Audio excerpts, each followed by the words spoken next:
Hey folks, part two here. I'm going to give you a little history before we go into the second line to help you understand it. For thousands of years, people observed nature and they charted it on circular calendars. They watched how the birds move, how the fish was biting, how the ants were crawling, how the plants were growing, and what the visible lights in the sky were doing. They noticed that the sun and the moon had the biggest influence on what was going on Earth, and this became the writings of Solomon. In the overlay, they noticed other patterns and they looked to the sky for the answers.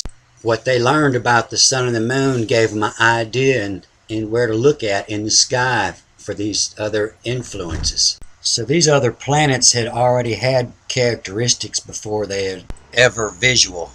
So this became the beginning of astrology and foretelling the future. They saw that everything worked in cycles and all they had to do was the math to see when the cycles would come again. So the first two lines explain how to use the book, and I better explain this first line in the first video. But what it says is, in the beginning, learn to read the work seals in the first works of the knowledge to bind the life works from. Learn the writings of the spirits to work from, and the knowledge of the royal plants or the drugs. So this would be your tetragrammaton, or to collect the 3 books of light. So line 2 says, connect the knowledge of the holy plants, the page of the work seals of life, and pull out the seal of life connected to whatever you're working with, and the house of life connected, and divide the fires to fold, the days to work from, to see the bind the open cycles to make seal the connected waters. It's just telling you to, when you work, to make sure you're working under the stars that influence that plant. The Hebrew interpretation, this is the connected Ru, the spirit.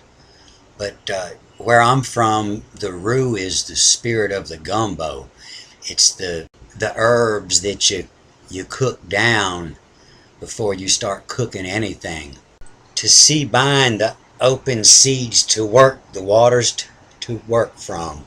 And you can see I had that wrong, and that's the way alchemy is. It can mean many things until you get to the end, and then you'll go back and correct. There were many people who could read this, but only the master scribes could write it.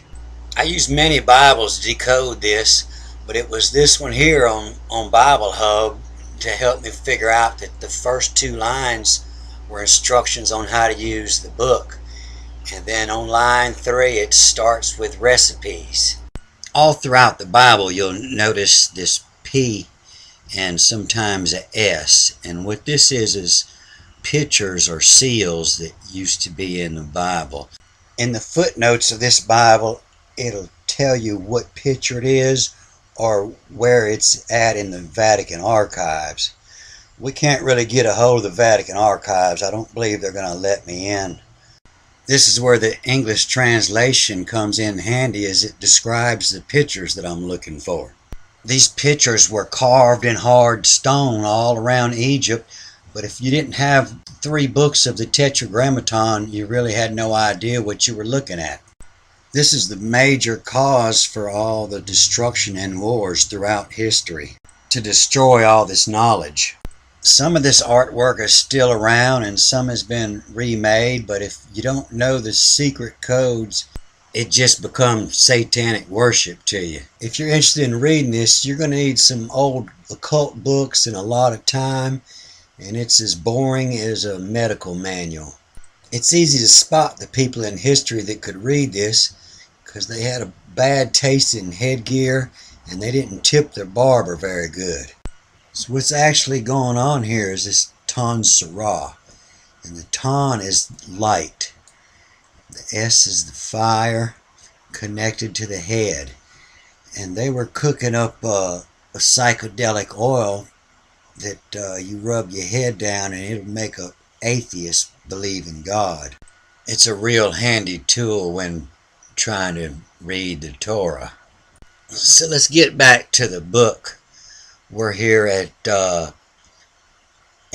Genesis 1:3, and you see it starts with this Vav, and you'll see everything starts with that Vav. All the lines will start with that Vav until you get to another recipe. Everything that's connected into that recipe will start with that.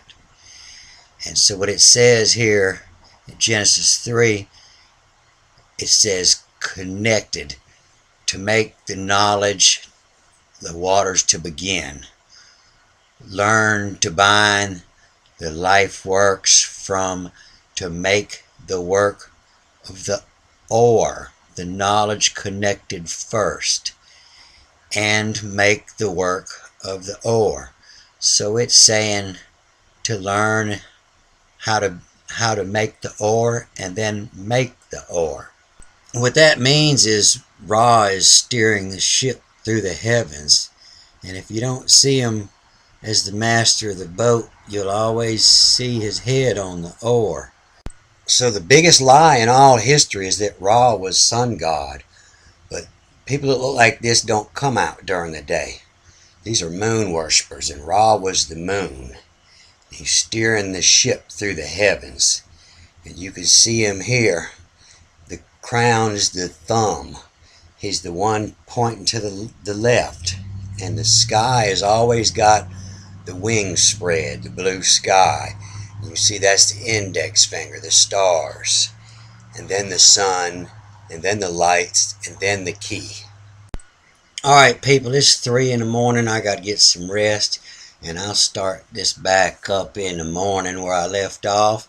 And if anybody's got any ancient books, I'd love to get a glimpse of them. I could use all the help I could get. So y'all please share. I got many thousands of hours in this, and I could use a little incentive to keep doing it. Good day.